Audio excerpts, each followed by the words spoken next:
5 degrees, check for obstacles, measure your progress. The drivers have learned to cope with Spirit's biggest handicap: a front wheel that seized up 2 years into the mission. Ever since, they've been driving backwards, dragging it through the dirt. Average speed is about 100 feet per hour. But rover driving is the scariest job on Mars. The rover's safety depends on those guys doing their job right. Okay, the person who's running the PanCam camera is not going to drive the rover off the cliff or get it stuck in a sand dune. That's the rover drivers. The safest route was straight across home plate. But Spirit couldn't climb back up the ledge. They tried to go down the east side, but ran into soft ground and had to turn back.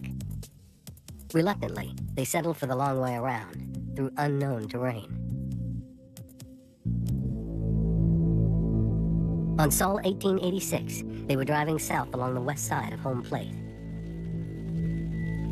There were no obvious hazards ahead in the view from the rover cameras.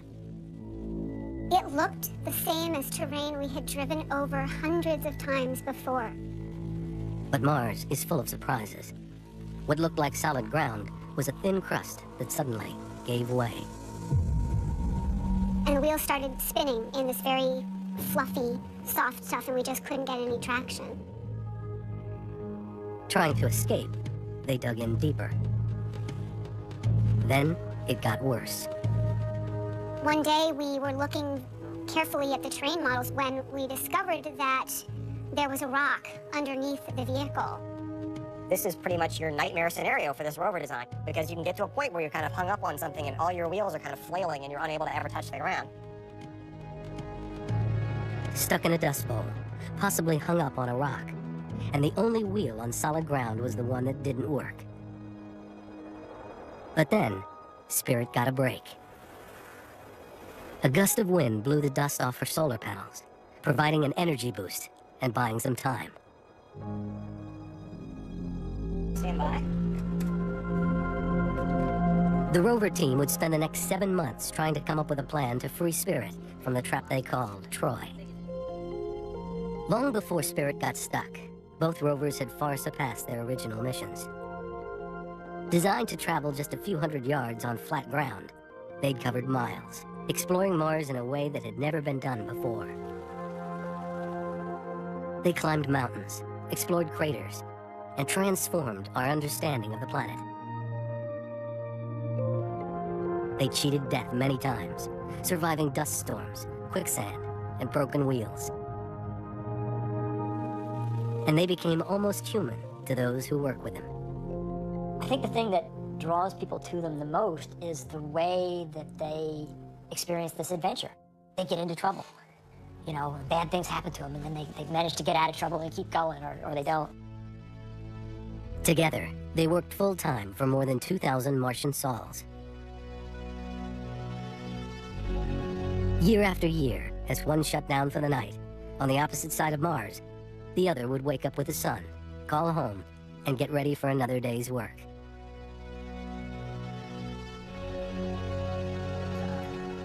But on Sol 1899, Spirit's mission became a rescue operation. 300 million miles away, the rover waited for instructions from back home. Life on Mars has always been more of a struggle for Spirit than opportunity.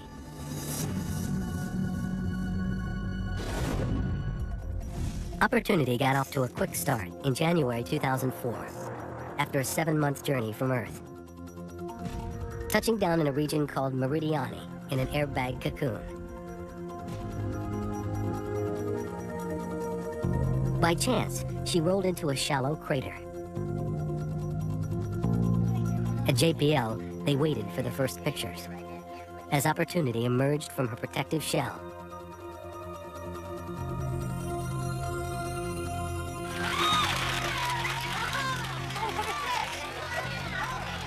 Right in front of the rover was an outcrop of layered bedrock.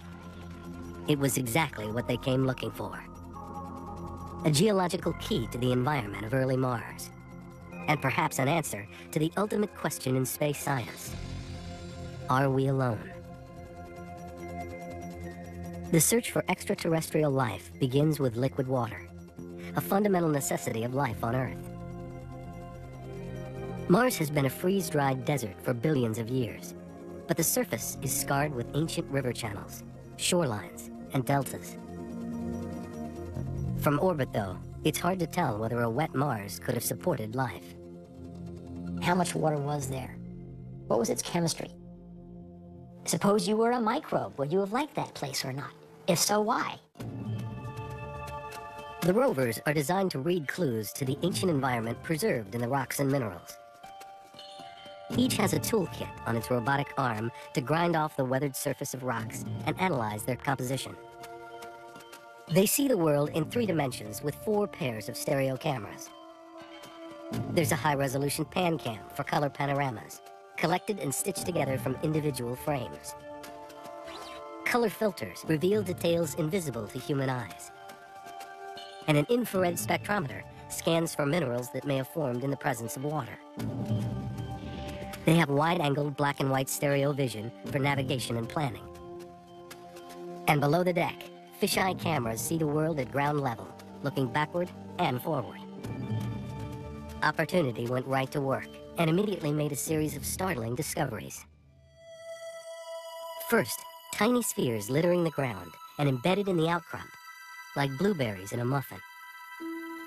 They turned out to be an iron mineral called hematite. On Earth, it forms spheres like these in water-soaked rocks, like pearls and oysters. Then she detected sulfur-rich minerals that can only form in a wet environment. And finally, petrified ripples created by flowing water, frozen in time as sand turned to stone. It all pointed to a time billions of years ago when salty, acidic water soaked the ground and sometimes flowed across the surface. On Earth, microbes love places like this. It was a new Mars. We were giddy, we were incredulous, we were sleep-deprived beyond words. It was so tiring, but we were just running on adrenaline, you know?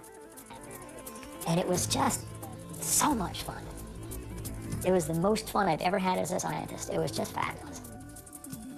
In just 3 months, Opportunity accomplished everything the scientists had hoped for and set off to another crater nearby. On the other side of Mars, though, things were not going so well.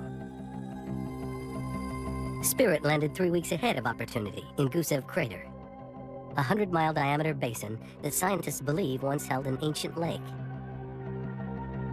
But on the ground, she found no evidence of water. There was nothing but volcanic rock. I wouldn't have wanted to admit it at the time, but the Spirit landing site initially was a crushing disappointment. We went there looking for layered sedimentary rocks laid down billions of years ago in a Martian lake, and instead we got lava as far as the eye could see.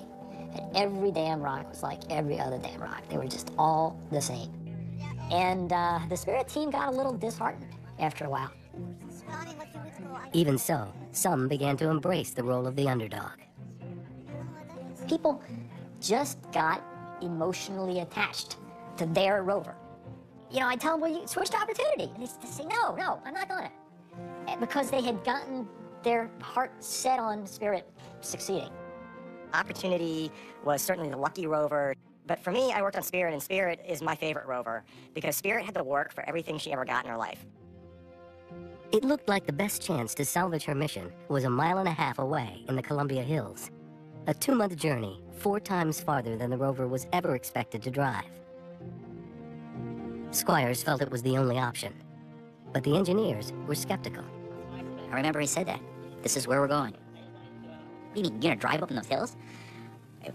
This is gonna be a lot more than 90 days. Good luck. We're probably gonna die on the way there. He said, no, we're gonna go. That's okay. You're driving, you got the keys. Good luck. We're 100 sols into our 90-sol mission. The warranty's expired.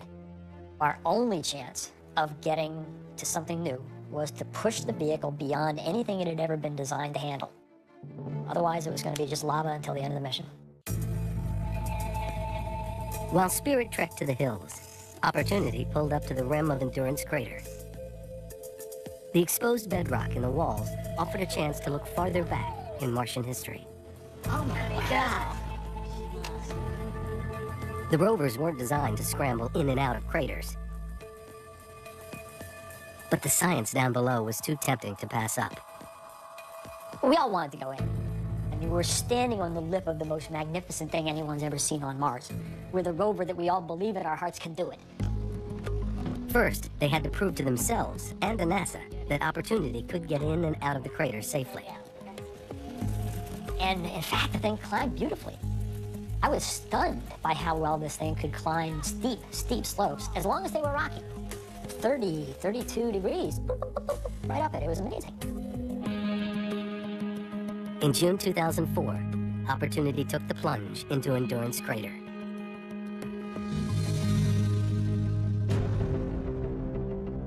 Spirit, meanwhile, had been slogging for 8 weeks across a desert of fractured lava to the base of the Columbia Hills. There might be a scientific payoff on the upper slopes, but getting there would be a monumental challenge for this rover. Spirit's solar panels, her only source of energy, were getting dusty and producing just half as much power as they used to. And she was about to face her first winter on Mars. The seasons were changing. Spirit is in the southern hemisphere of Mars, and what that means is, in the winter, the sun is going to go low in the northern sky, and it's going to get lower and lower and lower, and as it gets lower, the amount of power that we're going to get from solar arrays is going to get less and less and less unless we can do something. It would help if they could tilt the solar panels toward the sun to get more power. Well, we didn't build a tilt mechanism into the rover. The only way to tilt them towards the sun is to tilt the whole rover towards the sun. But the beauty of it was, now we had a hill. If they followed a route that kept the rover tilted toward the sun, Spirit might be able to survive the winter and climb the mountain at the same time. It started to dawn on us that we maybe had more life in this thing than we had thought.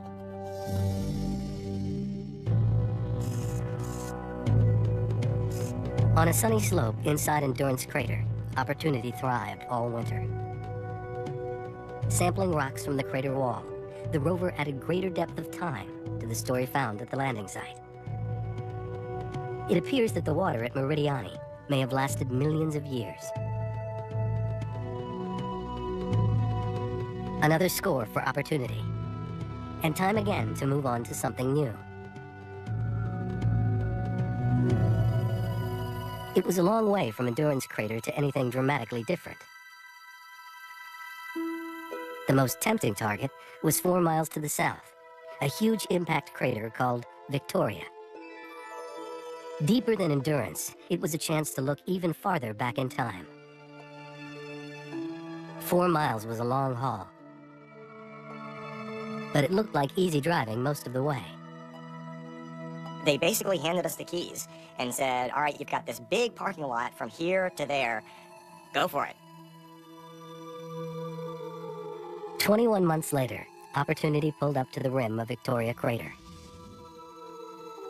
She would spend the better part of the next 2 years finding her way in and out of this basin, adding more detail to the water history of Meridiani.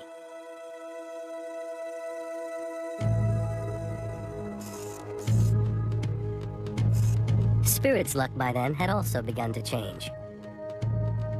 On her long climb up the Columbia Hills, she found rocks that had been altered by water or steam. Now, what we didn't see was lake deposits. Remember, that was what we went to Gusev for. But we were definitely starting to see a different side of Gusev Crater. By now, though, Spirit's solar panels were so dirty, she could barely generate enough power to get through the night. But help was on the way. The windy season had arrived. One day, a random gust hit the rover, and she was clean again. Spirit sent back this picture of her deck just before the cleanup, and this one just after. It's a new lease on life. We've got more power than we can use. I mean, we have to shut the vehicle down during the afternoon to keep it from overheating. It's producing so much power. It was just astonishing. With power to spare, the summit called Husband Hill now seemed within reach. There was good reason to make the attempt, and it wasn't all about science. This was a chance for Spirit to accomplish something no explorer had ever done before. Claim the first summit of a mountain on another planet.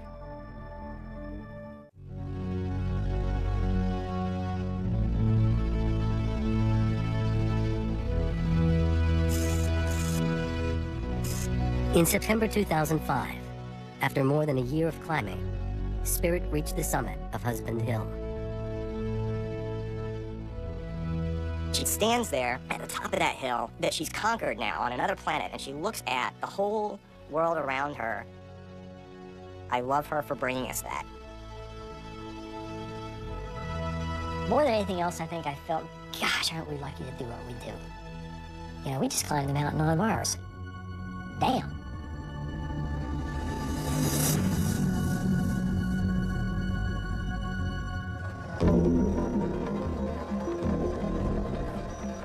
4 years later, Spirit's triumph on Husband Hill was a distant memory. At JPL, they were working on a plan for getting her out of the trap she'd fallen into at Troy. They came up with a mixture of powdery soil and sand, similar to the stuff Spirit was buried in. Then, they brought in the rover that stayed home, a nearly identical sibling used for testing on Earth. With the box tilted at 12 degrees, replicating the slope, they carefully reproduced Spirit's position at Troy. They would not send another drive command to Mars until they were sure they had a plan that could work. It was a method devised years earlier for another rescue operation.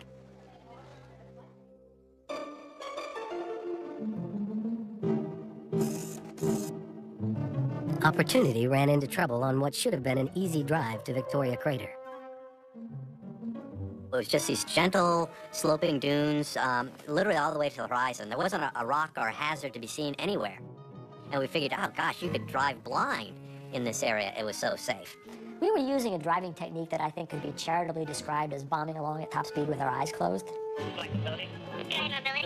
Upon screen number 3 is the trajectory the rover believes that it drove. On Sol 446, things suddenly came to a halt.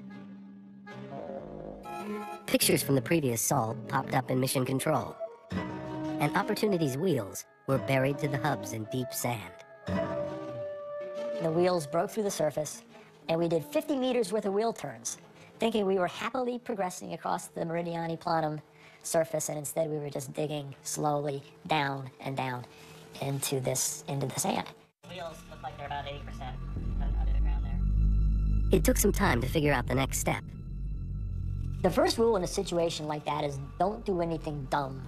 It literally didn't make much more progress after about this point. Oh, We shouldn't have gotten into this mess in the first place, but let's not make it worse by guessing how to get out of it. They built a Martian sand trap, brought in the third sibling, and began experimenting with techniques to escape. The best approach, they discovered, was to put it in reverse and gun it. For a rover, though, gunning it happens in slow motion. We had to do 192 meters worth of wheel turns on Mars to get the vehicle to move 1 meter. Took days and days and days, and you know, you do 4 meters, 8 meters worth of turns, and you come in the next morning and it went that far.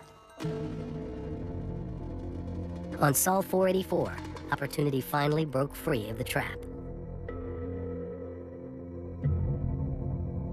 It seemed bad at the time, but Opportunity's ordeal in the dune at Meridiani was a minor speed bump compared to Spirit's situation at Troy. The rock underneath was a big concern, so they used the microscopic imager on the end of the arm to get a look at it. The camera's not designed to focus beyond 2.5 inches, but it was the only way to see the belly. Even then, they couldn't tell if they were looking at a piece of bedrock that could hang up the rover, or just a loose stone, or even if they were in contact with it. It was clear, though, that if they sunk any deeper in the pit, they would be. And they did sink deeper, every time they turned the wheels. There was no obvious way out, and it took a toll. Well, there's a lot of stress. People are having a hard time. We all are. If the rover is permanently stuck, that is a big deal. After a month of work in the test bed looking for a way to get Spirit out of the trap on Mars, the rover team presented their results to a review board of JPL and outside experts. As you know, Spirit is embedded on the west side of home plate. It is a 5-wheel driving rover. A lot of eyes were on us, and we had to make absolutely sure that we were doing the best thing that we could. All right, so this is a view of the area in which we are currently embedded. So this is peering underneath and taking a series of images, it shows we may well be high-centered on a rock. So we have to kind of get away from that if we We sink significantly, and we continue to sink as long as we're spinning the wheel. I thought you mentioned that. I think the reality is we're going to sink here, and I think it's a currency we have to trade in order to make forward progress. Let's wait a minute, because you've got the high centering hazard, right? So you don't want to be in a situation where you're loading that, you're loading it, you're loading it, you're What do loading we it. do on Monday if we can drive? What is the preferred plan? Yeah, let's get that Let's out bring there. the drive extraction plan back up, and we'll look at that again.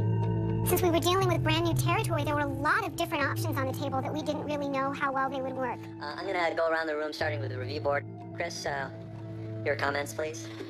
this is hard to make any comments at this point, because I think what you guys have actually done is struggle in the test bed with everything that you've tried. And so I would at first consider as a project whether you guys are actually done in the test bed.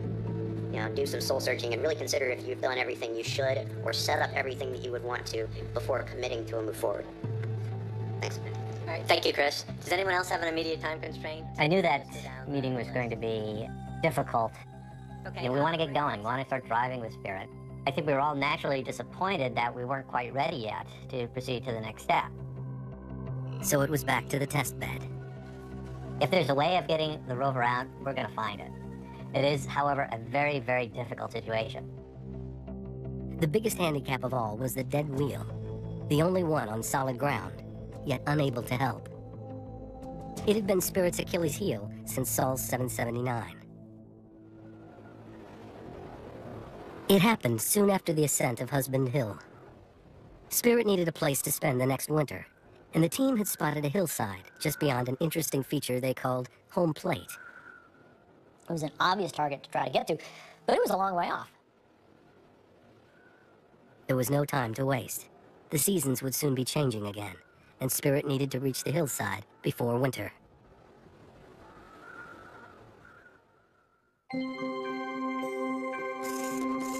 A 100 sols later, Spirit was just 300 yards from a good winter refuge on the sunny side of McCool Hill. What happened, though, was the right front wheel quit. The right front wheel just stopped turning. That came at a really bad time because we were trying to get onto the slopes of McCool Hill, and without that wheel functioning properly, we can't climb. At JPL, they experimented with 5-wheel driving techniques. They found it easier to drive backwards, dragging the dead wheel. But it tended to pull the rover off course, complicating the drives. Each day, we only had an hour to an hour and a half of power, and we had to write these incredibly complicated sequences of, sometimes 400 commands just to try to drive 5 meters. We were really in a race against the clock because we had something like 3 weeks before Spirit just wasn't going to have enough energy to survive the night. And people were talking about her like she was the Walking Dead. We're learning to drive all over again. Seasons are changing, the power's getting less and less daily, everybody's starting to get nervous, and then we get stuck. We got into this. It's kind of like quicksand, and we couldn't get out of it. So we were thinking, oh my God, are we going to be stuck here? And is the rover going to die here? By the time they got Spirit free, it was too late to reach the side of McCool Hill. Forget about this stuff hundreds of meters away. We're never going to make it. What do we got that's next to us? They settled for a spot nearby where they could get a 12-degree tilt toward the sun. And that was it. And there we sat for 7 months. But we survived. It was a close call for Spirit, and the first time she had to sit out the winter season. Months later, when Spirit started driving again, the science team discovered that dragging a dead wheel digging a trench wasn't all bad. We're driving along one day in this little valley. We look at the pictures of the trench that we dug that day, and there's this one spot where the soil is practically as bright as white snow. That got our attention. They'd seen bright soil in the tracks before, but nothing like this. turns out this stuff is more than 90% pure silica. Not quartz, this is not beach sand, this is amorphous silica. It's like opal. All of a sudden, we realized we've just come across something completely new and different that we had never seen before. This kind of silica almost certainly formed in an ancient hydrothermal system like hot springs or volcanic steam vents. And the thing that's cool about that is you can go to hydrothermal systems on Earth and they're teeming with microbial life. And that makes it a pretty important place. It was one of the greatest discoveries of the mission, and chances are it would not have happened without the broken wheel. Another big discovery came at Troy. The science team found that the powdery dust in Spirit's trap showed signs of water activity in relatively recent geological time. The rovers have found evidence of ancient water on Mars, maybe 3.5 to 4 billion years ago. But this is possible evidence of liquid water action maybe as recently as 1 million years ago. For the science team, this area was fascinating, but from an engineering perspective, it was hell, because how are you going to get out of that stuff? We just couldn't go anywhere in it.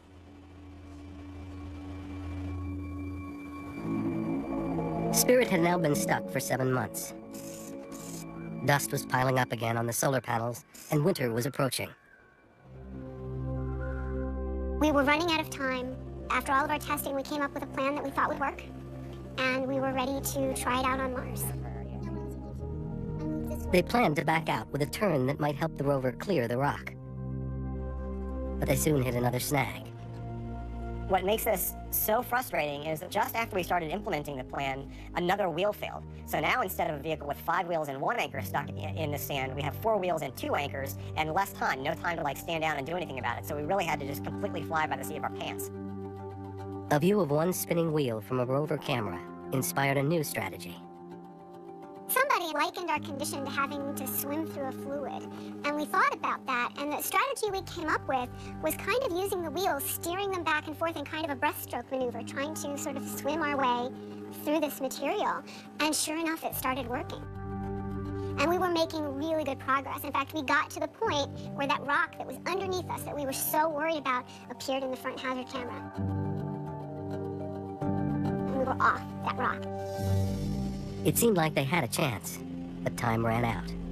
The part of it that really breaks my heart is that we were making progress. We just needed a little more time and we would have done it. But we had winter coming on and we just ran down to the point where we didn't have power to drive anymore. In March 2010, Spirit did not call home for a scheduled communication session.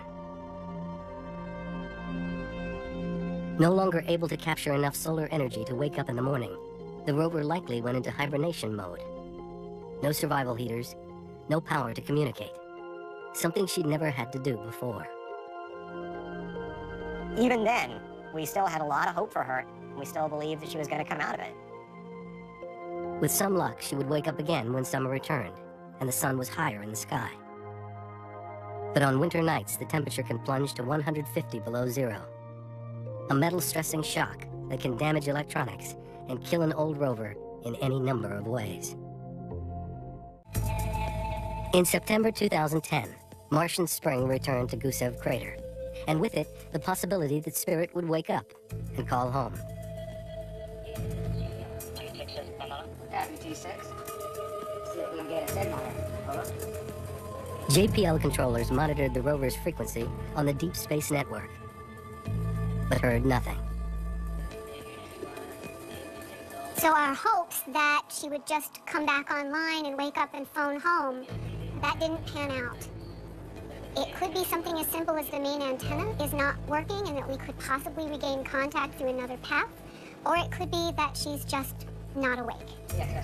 In April 2011, they began a final all-out effort to make contact. The command is radiating. It will take 4.5 minutes. And then once that's done, we'll repeat this 5 more times. We're involved in a very extensive recovery effort, building and sending commands to the rover in the hope of eliciting some sort of response. And possible signals we're trying to acquire. Copy that. Now, when you get a chance, let me know the time. And then, hey, John, 2202. copy 220212 possible signal. He has a lock on it. Okay. If he locks on it, I'll print that out. Yesterday we did lock on one. Spirit had pulled things out of the fire so many times. I don't think anybody truly believed that she wouldn't get out of this one too. Not this time. Another false alarm. On May 25th, they were down to their final attempt. So, cross your fingers. Cross all of them. Cross them. Even now, at the last minute, when it looks like we may not be able to reestablish contact with Spirit, I have to say there's still that element of hope that somehow, some way, right at the last minute when it's as dramatic as possible, Spirit will call back home. But if she doesn't, you know, of course, that's going to be a very difficult day.